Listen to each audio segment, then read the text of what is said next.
The Easter message from the President of the United States is so good that I thought that I would read it to you. And I better not get any violations for this either, because this is a post straight from the White House social media account from the President of the United States. So, enjoy. Happy Easter to all, including the radical left lunatics who are fighting and scheming so hard to bring murderers, drug lords, dangerous prisoners, and mentally insane and well-known MS-13 gang members and wife-beaters back into our country. Happy Easter also to the weak and ineffective judges and law enforcement officials who are allowing this sinister attack on our nation to continue, an attack so violent that it will never be forgotten. Sleepy Joe Biden purposefully allowed millions of criminals to enter our country totally unvetted and unchecked through an open-border policy that will go down in history as the single most calamitous act ever perpetrated upon America.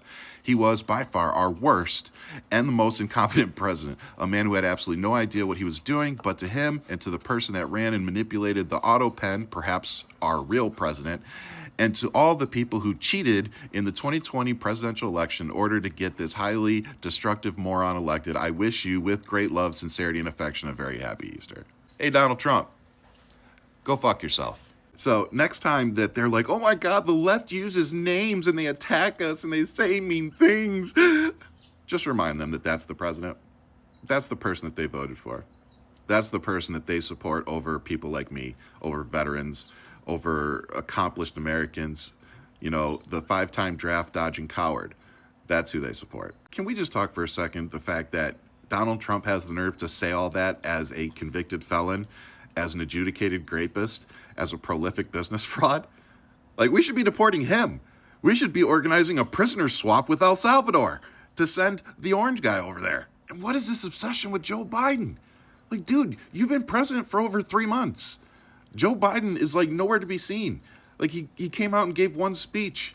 Like, let it go, dude. And I hate to break it to you all, but statistically speaking, Joe Biden was nowhere near our worst president. So Donald Trump can keep saying it all he wants, but the fact of the matter is that his first presidency still ranks among the worst ever. Do you know why he's pressuring the federal chair to lower interest rates? Because he knows he's in trouble, because he knows inflation is about to skyrocket because of all his decisions. So once again, I've been trying to tell y'all for 2 years, but you kept ignoring me. You kept getting me censored. You didn't want to hear what I had to say. But the reality is that I knew all along, and you guys kept ignoring me. And you guys kept believing a fucking felon over somebody like me. And that's why we're here. So congratulations. This is what you all voted for. And for everybody that didn't vote, thank you very much. This is partly your fault too.